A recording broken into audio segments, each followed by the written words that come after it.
ContiCast, seu conteúdo número 1 de marketing e gestão na web. Seja bem-vindo a mais um episódio do ContiCast. Hoje comigo, Coronel Samuel Barroso. Muito obrigado pela sua presença, pela sua disponibilidade e pela sua disposição de vir compartilhar um pouquinho tantos anos de experiência de serviço militar. E uma coisa que eu aprendi com os americanos em algumas viagens, em alguns contatos, né? O respeito não apenas à farda, mas ao profissional por trás da farda, que dedica uma vida, dedica uma profissão. Então, Barroso, antes de mais nada, muito obrigado pelos seus serviços. Seja bem-vindo. Eu agradeço as suas palavras e agradeço também a oportunidade de poder estar aqui e, depois de 38 anos de serviço, interagir com esse mundo, com o mundo privado, que é um sonho que eu sempre tive. Então, reforço o agradecimento de você estar me proporcionando essa oportunidade. E fico à sua disposição, se eu puder colaborar em alguma coisa e contar alguma coisa interessante, vai ser um prazer. Eu espero e acredito muito. Então, assim, para quem está nos acompanhando por vídeo no Spotify ou no YouTube, essa bancada e essas câmeras aqui são suas. Para quem está apenas nos acompanhando no Spotify ou nas outras plataformas, apenas com o áudio, esse microfone também é seu. Né? Então, vamos contar um pouquinho, Barroso. Sua história de 38 anos de serviço militar, de carreira, né? E esse seu momento hoje de transição, de se aproximar do mundo privado, como palestrante, como mentor. Conta um pouquinho como é que está sendo essa transição e a sua trajetória até aqui. Então, a minha trajetória começou com 16 anos de idade, quando concursei para a aeronáutica, e foram 8 anos de formação.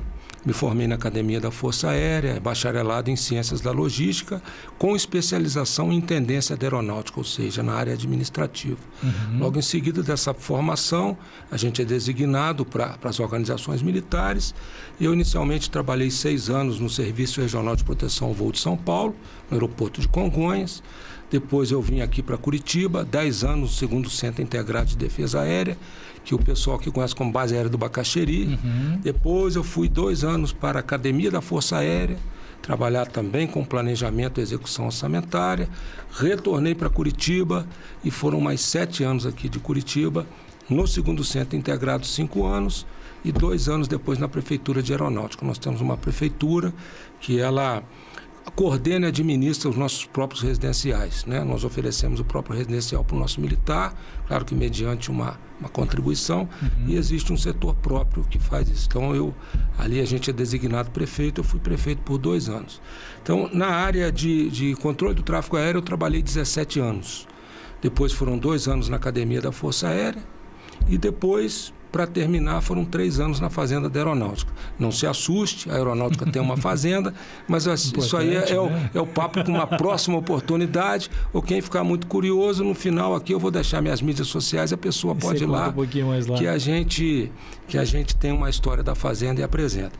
Paralelo a essa parte administrativa, depois da formação inicial, a gente tem o pós-formação, nós fazemos mais 3 cursos.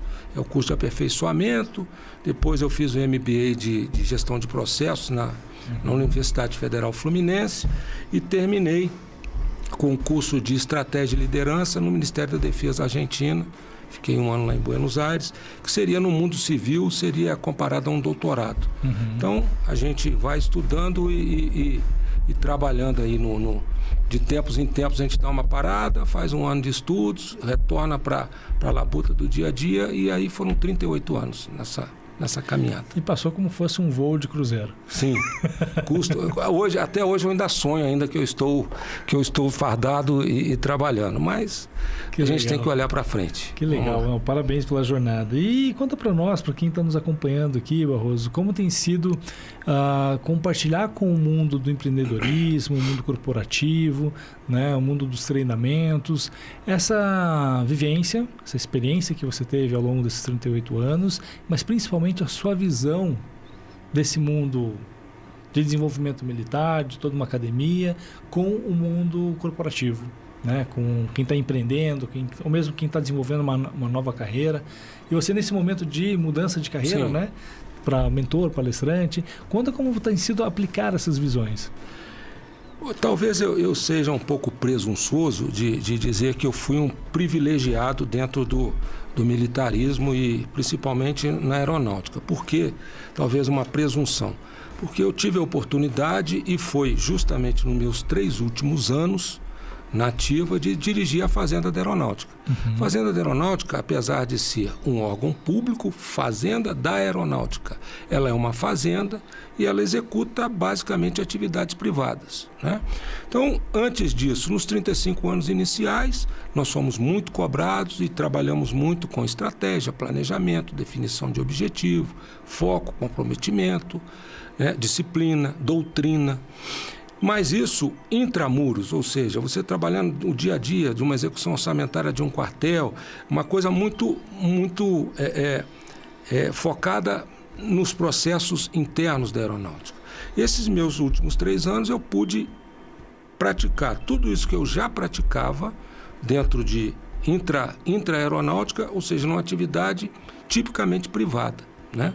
Então, ali me acendeu aquela luz. Olha aqui, a estratégia de execução orçamentária que eu fazia dentro do quartel é basicamente a mesma estratégia que eu tenho que usar para executar aqui o orçamento de uma fazenda, como é a produtividade, como é o escoamento da produção. Então, tudo aquilo que eu estudei e fui cobrado a vida inteira, eu pude, dentro das possibilidades, aplicar isso numa fazenda. Então, isso aí me acendeu aquela luz de continuar debatendo e conversando e criticando com o mundo corporativo essas nuances nuances e conceitos que a vida militar Ou seja, eu posso ousar e extrapolar esses muros, né, levando isso para outros meios, outros cenários, né? Impulsionado por aqueles 3 últimos anos de fazenda que eu tive uma interação muito grande, nós tivemos uma interação muito grande com esse mundo. Se assemelha mais, né, com o corporativo, né? Isso. Não, muito bacana. E como que a gente pode, assim, o mundo da administração, vamos chamar assim, ele pega muitas vezes emprestado conceitos que são militares. Sim. Historicamente militares. Quando a gente fala de estratégia, né, aquela famosa frase, aquela cena do Capitão Nascimento no Tropa de Elite, né, o estrategi, né, os estrategos, né, que todo mundo gosta de fazer piada. A estratégia, ela vem de um conceito militar, de milênios. Sim. Né? Quando o Al Rice e o Jack Trust, lá no Mundo do Marketing, publicam em 72 um paper, que depois virou um livro, chamado Posicionamento, é a primeira vez que o posicionamento foi usado, posicionamento de marca, de empresa, foi emprestado do mundo militar para dentro do mundo corporativo, dizendo que a empresa precisa se posicionar no mercado, assim como tropas se posicionam no campo de batalha, para extrair desse campo, dessa posição, uma melhor vantagem competitiva. Então isso está no dia a dia já do mundo corporativo, esse linguajar emprestado ali de você combater a concorrência e por aí vai, né? Mas antes da gente falar mais puramente de estratégia, eu queria te provocar sobre a disciplina. Você comentou agora há pouco, dentro de outros valores, né? O papel da disciplina dentro da carreira militar e como a disciplina ela é importante para que as empresas possam colocar em prática, colocar em execução o que foi planejado, né? Fala um pouquinho sobre isso, Barroso, por favor. Eu enxergo a disciplina como o 4º pilar desse conjunto. Doutrina, comprometimento, foco e disciplina. Vou repetir para quem está nos acompanhando. Doutrina, comprometimento, foco e disciplina. Em qualquer lugar, você tem que estabelecer as regras do jogo, certo? Como é que vai ser o meu relacionamento interno, colaboradores, meu relacionamento externo, ou seja, com os meus fornecedores, com os meus clientes. Isso é no mundo corporativo e é dentro do quartel, certo? A doutrina, por exemplo, a doutrina do cadete, onde eu estudei na Academia da Força Aérea. O cadete não cola, não mente e não rouba e não permite que o faça em seu meio. Isso é uma doutrina. Doutrina de moral. De moral. Esse é um exemplo de doutrina moral. Né? Se você está numa empresa, qual que é a nossa doutrina? Nós vamos ser... O negócio tem que ser bom para ambas as partes, tem que ser uma relação virtuosa ou não. Ou o negócio tem que ser bom só para a empresa. Isso é uma doutrina. Você vai estabelecer. Ponto. Segundo passo desse pilar é o comprometimento. A partir do momento que você deixa claro qual a sua doutrina, o seu colaborador, o militar, ele vai ter que se comprometer com aquilo ou não. Né? Ele aceita, ele se compromete, ele concorda. Ele não aceita, ele não se compromete, não concorda. Ou ele pede para sair, como diz o Capitão Nascimento, ou ele vai dar problema. Porque se houver conflito entre interesse pessoal, interesse da sociedade, interesse da organização, não vai dar certo. Então, a doutrina, seguida vem o comprometimento, concordei. Concordo com aquela doutrina, estou comprometido, compromissado. Vem o foco, ou seja, então agora eu tenho que focar em executar aquela doutrina pela qual eu me comprometi. É fácil executar? Muitas vezes não. Muitas vezes você entende, você se compromete, mas falta força, falta vontade, falta motivação. Aí que vem o quarto pilar, que eu entendo a disciplina. Ela é aquela energia que vai te levar a executar aquela doutrina que você se comprometeu. É aquela energia que vai te dar o foco, porque o foco é desgastante. E você tem as tentações do ambiente Sim, de fugir, né? fugir, de ir para outros ambientes, para outras alternativas e que muitas vezes estão fora de foco. Fora de foco. E aí requer disciplina para manter o foco. Então, ao mesmo tempo que ela quer aquela energia para te fazer cumprir aquilo que está ali, ela é aquela energia que também te vigia para não deixar, para te dar aquele algo a mais. Tem uma frase interessante do Mike Tyson, mais ou menos assim, ele diz: disciplina é fazer aquilo que você odeia como se fosse a coisa que você mais goste. Para fazer isso, você tem que ter uma energia, né? Então, descomunal. E muitas vezes é aí que eu vejo um pouco da diferença, apesar de eu conhecer pouco o mundo corporativo.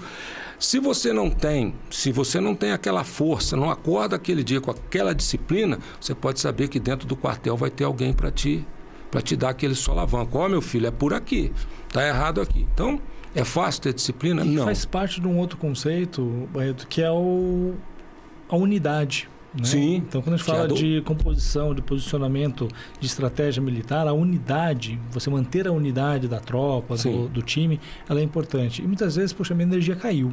Hoje eu não estou conseguindo manter o foco, hoje eu não estou disciplinado. Sim. Mas alguém vem, seja um superior, seja um par, bicho, anda na linha, para que nós possamos manter essa unidade de pé funcionando. Sim. Né? A doutrina, eu entendo a doutrina como a unidade de pensamento.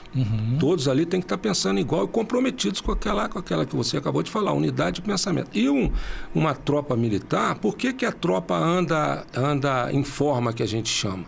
Porque justamente para você andar um do lado do outro, e um à frente e um atrás. Se você fraquejar, o do lado vai fraquejar também, o da frente. Isso é a unidade. Senão não precisava de andar do jeito que está. Então, tudo dentro de um quartel, de uma unidade militar, faz com que a gente procure essa unidade, faz com que a gente não perca essa disciplina, porque o outro aqui está disciplinado, ou porque aquele outro está comparando eu com ele, e aí ele vai ver, esse aqui está e esse não está.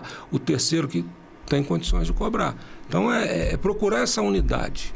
E a disciplina eu enxergo sempre como essa energia que vai sempre te... Eu comento muito, quando eu dou palestras, quando eu estou em sala de aula, falando principalmente de estratégia, de movimentos estratégicos, porque a tentação de você fazer algo diferente, algo que está na moda, é literalmente uma tentação. Sim. Né? Porque, puxa, está todo mundo fazendo, eu vou fazer também. Sim. Qual o seu objetivo? Isso tem foco? Isso contribui para o seu objetivo final? Isso. Se contribui, ok, esteja compromissado, vá lá, aprenda e faça. Mas se não, tenha a disciplina de rejeitar. Sim. Isso requer muita maturidade. Sim, né? sim. Mas eu trago muito para ilustrar isso, aquela cena do 300 de Esparta. Você deve se lembrar do filme, onde eles estão ali naquele estreito do desfiladeiro, fazendo frente aos persas, né? O Xerxes está chegando ali com milhares de soldados e 300 estão ali no segundo, terceiro dia da batalha, e eles estão surpreendentemente contentes e orgulhosos da vitória que eles estão conseguindo imprimir pela vantagem que o terreno oferece para eles. Então, assim, eu gosto muito desse filme porque ele é uma tradução cinematográfica do Arte da Guerra, do Sun Tzu. Sim, Sun Tzu. Eu dou exercício para os meus alunos, assim, leia o livro, faz um lanchinho de 15 minutos e assiste o filme. Você vai ver que o filme é uma transcrição do livro, de todos os elementos de estratégia, de posicionamento, de movimentação, de ataque, de defesa. Está muito bem exemplificado ali. Mas tem uma cena no segundo, terceiro dia que eles estão, né, orgulhosos, né, um pouco mais exaltados pelas vitórias, que o filho de um dos comandantes se empolga, porque ele é o bonzão, e ele sai, mata 1, 2, 3, 4, fica lá 20 metros à frente da parede de escudos. E ele conseguiu derrubar vários oponentes, só que ele perdeu, ele se desconectou da unidade. Sim, da unidade, E sim. 1 contra milhares, e aí é sobre-humano. Sim. Por melhor que ele seja na sua técnica, ele sucumbe diante do poder numérico do adversário. E aí tem um grande choque no final daquele dia, tipo, tem um baque porque estiveram numa primeira perda, uma perda importante e tal, e fica a lição. Nós somos fortes quando estamos lado a lado. Sim. Quando a parede de escudo, um está protegendo o outro. Quando a unidade está caminhando em conjunto. Então, assim como no mundo militar, no mundo corporativo, times que não têm unidade, que não trabalham junto, que não colaboram, tendem a sucumbir, a fracassar, porque um não é mais forte do que todos. Agora todos podem ser muito mais fortes do que as somas de cada um. Sim, não é? Você deu o exemplo do guerreiro que desconectou da tropa e ele continuou comprometido com o objetivo dele, mas ele foi indisciplinado. Exato. Então aí são 4, né? Ele estava comprometido, ele queria a vitória, que era o objetivo de todos, mas faltou disciplina. Aí vai embora. Aí não tem jeito. E falando de disciplina, não tem como a gente não falar de liderança. Sim. Né? O papel da liderança para que a disciplina, para que o comprometimento seja renovado, seja constantemente estimulado, né? Como você faz esse paralelo entre a liderança, né, dentro do quartel e dentro da organização? Olha, tem duas frases que eu acho muito interessante. Um ator e comediante americano, que não me recordo o nome, mas ele diz assim: a liderança é fácil de enxergar, é como beleza. Fácil de enxergar, mas difícil de definir. Certo? Muito bom. E a outra, Sun Tzu, que é o meu inspirador. Sun Tzu, ele, até porque arte da guerra e arte de empreender, o guerra vem do Sun Tzu, arte de guerrear. Sun Tzu diz: comandar muitos é o mesmo que comandar poucos. É uma questão de organização. Então, começa por aí. O líder, você tem às vezes você tem que liderar, às vezes não, você tem que liderar você mesmo, né? Napoleão Bonaparte costumava dizer que a pessoa que ele tinha mais medo era dele mesmo. Então você está liderando 24 horas por dia você, e se tem uma tropa ou um conjunto de colaboradores, existe a liderança. E eu não, apesar dos aspectos militares, da disciplina ser mais rígida um pouquinho, aquela coisa toda, a liderança tem que ser igual em qualquer lugar. Porque senão você não consegue convencer da sua doutrina, né? Não comprometer o seu liderado. Você sendo um líder, você tem que ter uma disciplina que ela não pode ser muito forte, porque ela tira a motivação, e ela não pode ser muito fraca, porque também ela tira a motivação. Então, a liderança é complicada. Se você lê o que define uma liderança, tem lá 500 definições lá e aspectos positivos e negativos de que você não deve ter na liderança. Mas eu enxergo o líder dentro de um quartel ou o líder numa empresa, ele tem que ser igual. Eu tenho 2 passagens também, que foi logo no começo dessa minha transição.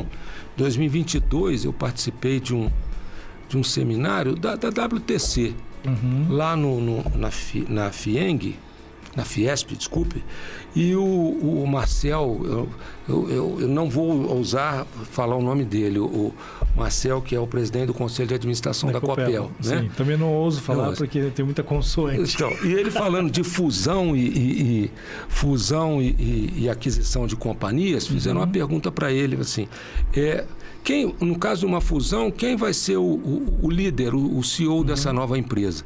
A resposta dele foi assim, aquele que tiver mais sangue no olho. Eu falei, opa, ele está falando aí de ouvir isso no quartel a vida inteira. Tive um outro evento que eu participei, a menina falando de RH, a palestrante, e ela falou assim, o RH é aquele que prende e solta. Eu falei, opa, então você está me entendendo? A liderança é igual, gente. É o CEO da Copel, é a palestrante de RH, usando termos de quartel. E a gente hoje também está muito voltado lá no quartel para o mundo civil. Eu tive que fazer um curso de qualidade de vida no ambiente de trabalho para poder dirigir a fazenda. Quando a gente ia pensar isso numa instituição militar, o militar hoje está preocupado em proporcionar uma qualidade de vida adequada para o seu... São as preocupações da gestão moderna. Então, hoje, a liderança, o líder é líder em qualquer lugar, que precisa até dele mesmo, e as coisas estão muito entrelaçadas hoje. A gestão de riscos lá, a gestão de riscos aqui, ferramentas de tomar de decisão, isso tudo o líder tem que ter, né? Então, eu não vejo diferença. É claro que tem as nuances de cada local, mas o líder tem que ser líder, tem que se impor pelo exemplo e eu enxergo o líder exemplo e humanidade. Ele dando o exemplo, ele sendo humano, o restante vem a reboque. Afinal de contas, se você está liderando, você está liderando pessoas. Você tem que dar o exemplo e você tem que ser humano, tem que ter compaixão. E principalmente empatia. Para se colocar no lugar do outro que está sendo liderado. Justo. Como eu posso comunicar se eu não entendo quem está do outro lado para receber a minha mensagem? Como eu posso inspirar se eu não entendo, né, as motivações e os olhares, as preocupações de quem está vendo o meu exemplo? Então eu preciso ter essa conexão humana para que isso possa funcionar. E apesar de vários avanços tecnológicos, eu costumo dizer, a batalha do coeficiente de inteligência, isso nós já perdemos, tá? Eu acredito que a calculadora faz a conta mais rápida, com mais precisão do que eu. Agora, o coeficiente emocional e social, talvez a máquina um dia possa ser programada a nos equiparar, mas ainda vai demorar muito. E aí a gente tem uma vantagem competitiva muito maior sobre a concorrência da máquina, das inteligências artificiais, porque nós conhecemos e entendemos de gente. Né? E um líder tem que entender e desenvolver pessoas. Né? Costumo dizer, o mundo está cheio delas, são mais de 8 bilhões. Você gosta, acredite, aceite ou não, você tem que interagir com as pessoas. Quanto mais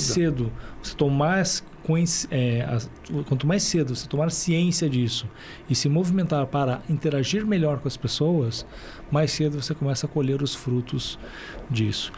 Mas, por favor, coronel... Só posso completar de liderança? Por favor. Um privilégio que a gente tem no meio militar é a empatia que você disse. Porque lá não tem jeito, você vai subir uma escadinha. Não tem jeito, você não vai pular etapas. Então a gente é cadete do primeiro ano, tem o segundo, terceiro e quarto ano em cima de você, depois você passa para o segundo, para o terceiro, para o quarto, aí você se forma, você é segundo tenente, primeiro tenente, capitão, major, tenente, coronel. O processo está desenhado. Está desenhado. Então, você chega, cada ano que você ganha, você consegue olhar para trás para ver que aquela pessoa que está ali vai passar por o que você... Então, é fácil você enxergar a empatia. É você criar empatia com aquela situação. Né? Agora, por outro lado, não é fácil você ter todos os aspectos de liderança. Vai faltar um, vai faltar outro, mas o meio militar, ele foca muito nesse aspecto de liderança porque ele te proporciona todas essas coisas. Você viveu, você está olhando para trás e está vendo que aquele menino está vivendo o que você viveu há um ano atrás. Então, isso te gera essa identificação, te proporciona, você olha, eu já estive ali. Antes de eu tomar uma decisão e de falar alguma coisa, Vamos ponderar. Então, isso é importante. Agora, é fácil? Muitas vezes não é fácil. Né? Por isso que eu digo muito difícil de definir liderança. Santo Antônio Maria, acho que é Claret, ele diz, se você estiver irado, não fale. A resposta dura causa desconforto. Excelente, concordo com ele. Aí você, Madre Teresa de Calcutá, errar é o mais fácil. Mas aí você pega o general Patton lá na Segunda Guerra, ele já falava assim, olha, quando eu quero que meus homens incutam o que eu estou falando, eu xingo, eu brigo, eu grito, porque eu sei que eles vão captar. Isso nós estamos falando na década de 40. Aí você chega agora, em 2010, teve lá uma pesquisa, a vez dos desagradáveis. Os CEOs mais desagradáveis eram aqueles que estavam gerando mais resultado. Aí você pega agora o Abel Ferreira, técnico do Palmeiras, é o técnico mais vitorioso. Ele falou assim, eu não vim aqui para agradar, eu vim aqui para vencer. Então, se você olhar para o lado da ira, que você tem que contar até 10, que realmente é sensato, é prudente que seja, você tem o outro lado. Então, a liderança é complicada. E no quartel, muitas vezes... Cada público, cada contexto, ter essa inspiração, né? Justamente. Às vezes a inspiração vem de uma provocação. Isso, também. Que é o caso do general. Ele já provocava mas aí o liderado dele olha para ele, esse cara, ele está me xingando, mas eu sei que se eu precisar, ele é o primeiro a estar comigo, ele sempre se coloca no meu lugar, ele sempre está fazendo o que ele pede para a gente fazer, acabou. Aí vai longe. Barroso, vamos falar de estratégia. Né? A gente, quando olha um pouquinho a literatura, a gente tem alguns autores, né? Bethel, mas principalmente o Prahalá, que é um que eu gosto muito, estudei bastante, que ele traz a estratégia como um conjunto, né? Ou uma organização de recursos disponíveis para o cumprimento ou o atingimento de um objetivo, geralmente olhado não apenas a futuro, mas a longo prazo. Isso. Ou seja, o que eu tenho à disposição, como eu vou organizar e vou utilizar esses recursos disponíveis para atingir meu objetivo num futuro de longo prazo, ou seja, numa campanha consistente e continuada. Isso pode ser falando de munição, pode falar de armamento, posso falar de pessoas, eu posso falar de recurso financeiro, posso falar de instalação de uma fábrica, eu posso falar de ponto de venda, né? Quais são os recursos que eu tenho à disposição e como eu posso melhor gerenciá-los para, dentro de uma doutrina, de um compromisso, de um foco, de uma disciplina, encontrar o objetivo com o melhor resultado possível, né? Mas eu queria que você trouxesse o seu olhar sobre estratégia, e aí seja no ambiente ou em outro, mas como que a gente pode desenhar aqui a nosso modo uma visão de estratégia e como ela pode servir para os nossos objetivos? Conforme você, no início da sua fala, a estratégia vem, né? Muitos conceitos do grego, a arte do general, o caminho da vitória numa guerra, então não tem jeito de fugir do campo militar. E a gente realmente... A gente dá muito valor e é muito cobrado sobre pensar estrategicamente, né? E como você mesmo disse, pensar estrategicamente é pensar a longo prazo, né? É claro que existem as estratégias pontuais, até para atravessar uma rua a gente tem que ter uma estratégia, mas ela tem uma visão, né? Dentro do militarismo é uma visão mais a longo prazo. A tática é a curto prazo, a estratégia é a longo prazo. Então, a gente é doutrinado e se compromete a pensar estrategicamente. E eu enxergo que isso aí é extremamente importante. É você pensar no que fazer antes de fazer. E, hoje em dia, com muito mais recursos, hoje você tem ferramentas de tomada de decisão para elencar uma estratégia menos pior, não existe a infalível. Você tem ferramentas de gestão de risco para te auxiliar a também ver qual é a estratégia menos arriscada. E você joga isso tudo dentro de um liquidificador, você consegue estabelecer a sua estratégia com uma visão a longo prazo. Você consegue, dentro daqueles parâmetros que tanto a tomada de decisão como a gestão de risco te proporcionou, você consegue ir criticando, porque sendo a longo prazo, ela tem chances de se desvirtuar em algum momento. É suscetível isso. Suscetível. E aí, dentro daqueles parâmetros que você estabeleceu para escolher a sua melhor estratégia, você tem que ir monitorando. E um pouco antes do monitoramento, se confunde muito, tanto que o pessoal fala planejamento estratégico, né? Que é o planejamento, ou seja, por mais que você tenha tomado a sua decisão estratégica de acordo com ferramentas de decisão, ferramentas de risco. É o planejamento que vai confirmar se ela é factível ou não. Ali que você vai ver os meios disponíveis que você tem para ver. Então, é um conjunto de conceitos para você escolher um caminho a longo prazo a ser atingido, né?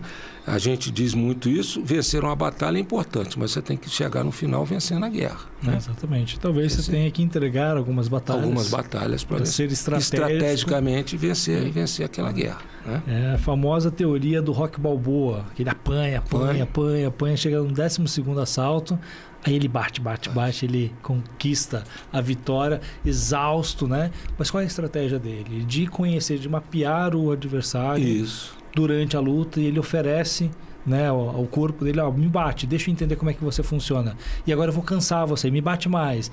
E aí tem aquele discurso no Rocky V que ele fala pro filho, né, que a vida é dura e não importa o quanto você é capaz de bater, o quanto forte você bate, mas sim o quanto você consegue aguentar de pancada, né? Então é um discurso muito bacana que ele faz ali pro filho, numa doutrina de desenvolvimento, né, do seu filho, né? Com todo o histórico dos outros filmes, onde ele apanhou pra caramba todos os filmes inteiros, né? Por quê? Porque é a estratégia dele, a estratégia Rocky Balboa. Vou cansar, vou mapear, vou entender como é que funciona, agora é minha vez. Agora na minha jogada eu vou ser assertivo, mas eu preciso ter disciplina e foco de aguentar a pancada até lá, né? E aquilo que a gente fala, o planejamento, ou seja, a estratégia dele é essa: eu vou cansar para no momento certo eu contra-atacar. Ponto. Agora, o planejamento, até quando eu consigo aguentar, aí é o planejamento. Até quando eu consigo aguentar, você conhecer, a partir daquele momento eu vou começar. Porque não adianta, se ele for muito mais fraco e não tiver resistência, não adianta nada ele estabelecer essa estratégia que ele vai apanhar para cansar, porque ele vai, no terceiro, quatro soco, ele vai cair. Então, aí que entra o planejamento, né? Opa, eu tenho condições realmente de cansar? Tenho. Até quando? E se, aí o risco, e se eu me planejei a cansar ele no 5º round e ele não está cansado ainda? Qual a contingência que eu tenho? Né? E aí eu consigo segurar, eu já tento cansar mais um pouco, eu já parto logo por... Aí é a crítica. Na aeronáutica a gente aprende que a crítica é a arte de analisar méritos e deméritos com a finalidade de aperfeiçoar procedimentos futuros. Então eu estou me criticando, estou na 5ª, ele não cansou ainda, e agora? Eu consigo, não consigo? Consigo. No 6º, crítica de novo. Opa, agora não, agora eu vou contra-atacar. Ou vou entregar o jogo, não tem jeito. Mas é o aspecto do planejamento e criticar aquela estratégia que você estabeleceu. Legal. Então, se estratégia puxa planejamento, vamos aqui para a gente ir para os nossos finalmente. A conversa está boa, mas o relógio passa quando a conversa é melhor ainda, né? Sim. Vamos falar um pouquinho de planejamento e do procedimento de decolagem, para a gente tentar colocar assim, como a estratégia pode funcionar como um instrumento de voo para uma empresa, para um negócio, para uma carreira, para um projeto. Mas vamos fazer um paralelo aqui do procedimento de decolagem. Como uma aeronave decola e como que eu posso tirar um projeto ou um novo negócio, uma nova carreira do papel.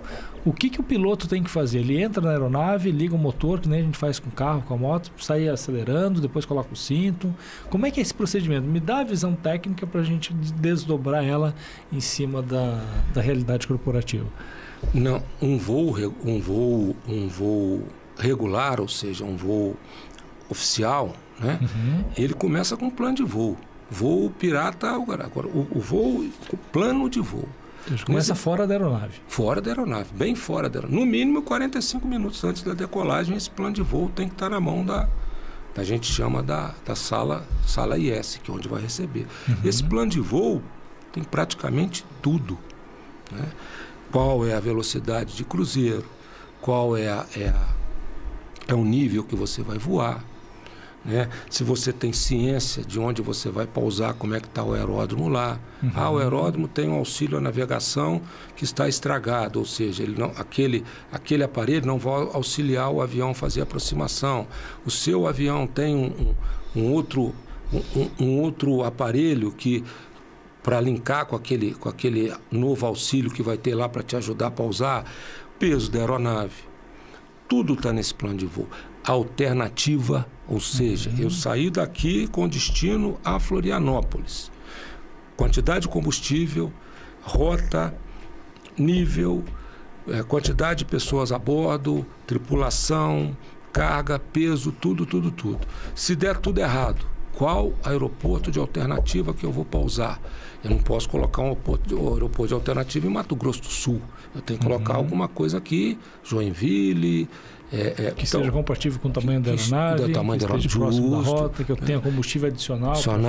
Tudo. Se aquele aeródromo está funcionando, ou seja, eu saí daqui para pousar em Florianópolis 18 horas. A minha alternativa é Blumenau. O aeroporto de Blumenau fecha a que horas? Você tem que estar ciente disso tudo.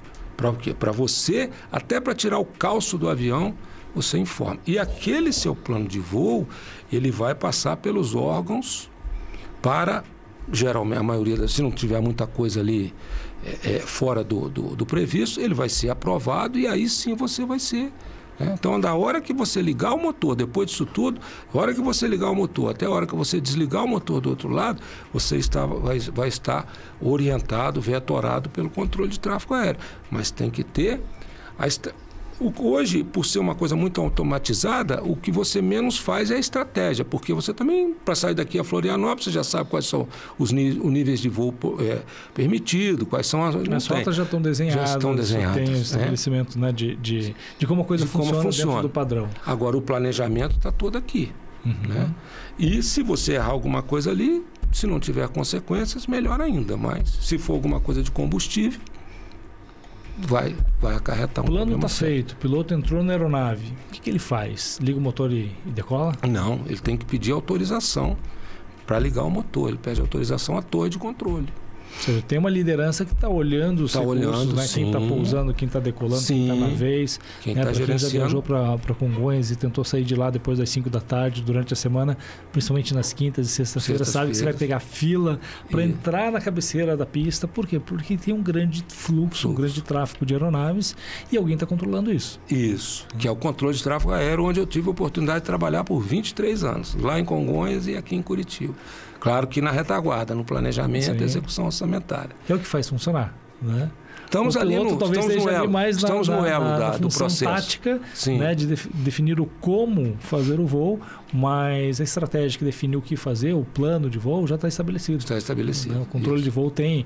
Eu fiz uma visita, começo desse ano, com um grupo de outros professores, empresários, que a gente faz um network muito bacana, que a gente, do chamado The Masters, a gente foi visitar o Sindacta 2. Segundo centro, né? Então, conhecer lá embaixo, no banco, o centro operacional, metade dele, porque outra metade é militar. Então, por questões de segurança, a gente não teve acesso, mas a gente olhou ali o lado civil. Sim. Né? E a gente, meio que naquela coisa da curiosidade, a gente criou os mais diferentes cenários.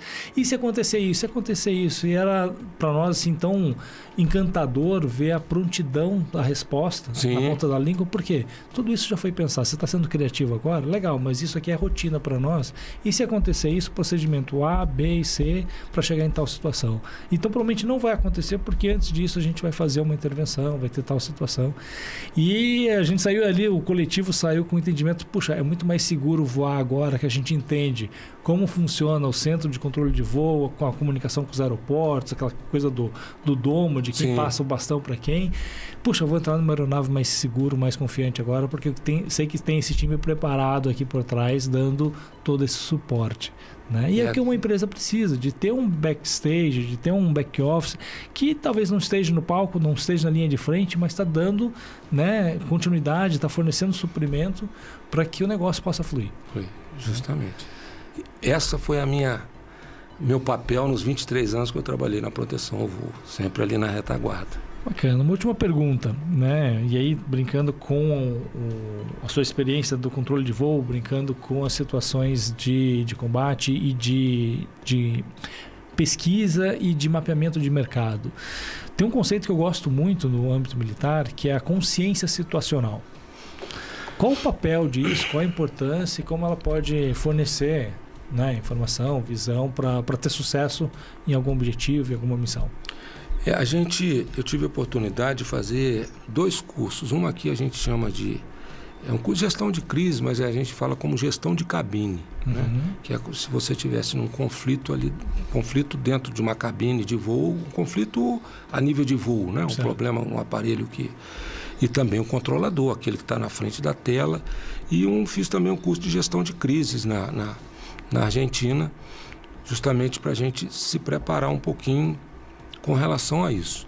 E aí a gente pega Sun Tzu, há 400 anos antes de Cristo, ele já falava, esteja preparado para analisar o caminho do seu combate, né? Quem se antecipa aos problemas tem mais chance de vitória. Então, a gestão de crise, a gestão de conflitos é sempre isso, é você se antecipar, né? Você tem uma noção situacional do que está acontecendo. E aí a gente traz para a carreira militar, tem o ciclo Oda, do que foi um major americano. Observe, situe dentro daquela observação onde você está, decida e haja. Então, é um constante observar, um constante se situar dentro daquele cenário e uma constante decisão e uma constante ação. Então, você não pode esmorecer. Enquanto você estiver naquela missão, é 100% focado naquela, 100% situado dentro daquele problema. Nas palestras que eu faço, tem uma reportagem de um eu não sei a tripulação de onde, não me lembro o aeroporto, mas o cara colocou no piloto automático e dormiram os dois, literalmente dormiram, e passaram do ponto. Então, hoje a aviação te permite isso. Agora, aquilo ali cadê a disciplina? Né? Então, você está situado dentro do contexto, 100%. Se você fraquejar, se desprender 5 minutos, é o momento do inimigo te abater. Então, o controlador, por isso que ele trabalha ali, ele tem sua hora de descanso, ela tem que ser regrada, porque no momento que ele fica ali na tela, ele está na tela focado naquilo ali. Então, eu sempre penso isso. E usava muito esse termo, choque no rato. Quando você estiver você estiver envolvido no processo, é 100% envolvido naquele processo. Isso aí. Não pode descuidar em momento nenhum. Bacana. Muito obrigado aí por essa aula, por esse compartilhamento de experiência, de vivência. Eu queria que você desse uma última mensagem para quem está nos acompanhando e falasse um pouquinho, rapidamente, sobre o Guerrear e Empreender, que está bonito, está estampado na sua camiseta aqui, para quem não está nos acompanhando em vídeo, né? É o @guerrear_empreender. O que acontece lá? Qual é a consciência situacional que encontra no seu Instagram?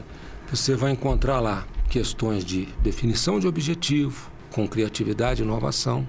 Né? O algo a mais sempre tem que ter, porque o objetivo todo mundo tem.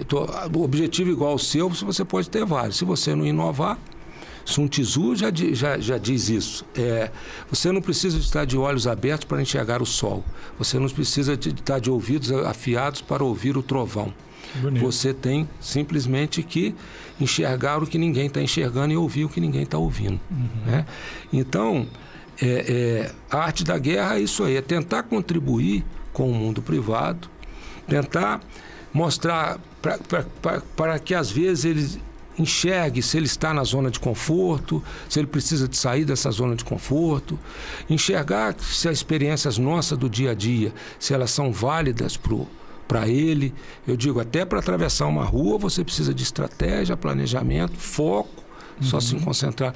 E isso é que eu falo. Falo de definição de objetivo, falo de estratégia, ferramentas de tomar de decisão, gestão de riscos, foco, comprometimento, doutrina, qualidade de vida no ambiente de trabalho, seleção, avaliação e desenvolvimento de pessoas, crítica, liderança. Esse é o meu foco. Ou seja, tem muita coisa boa lá. Espero que sim. Pessoal, esse foi mais um ConteCast. Estivemos aqui, prazer, a honra de receber o Coronel Samuel Barroso, né, para acompanhar, para saber mais, para consumir todos esses conceitos que ele está trazendo aqui. @guerrear_empreender. Empreender.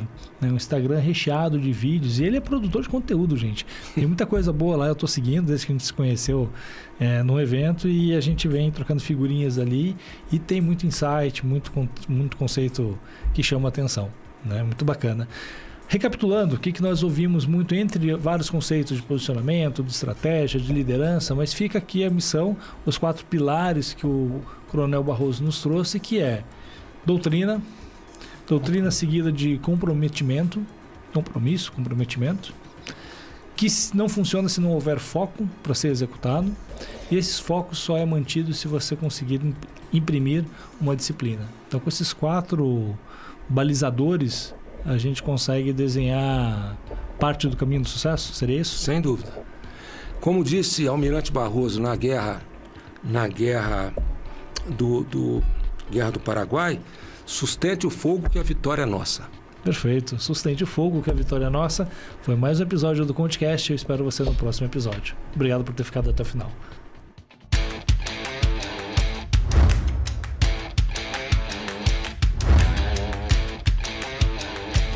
ConCast, seu conteúdo número 1 de marketing e gestão na web.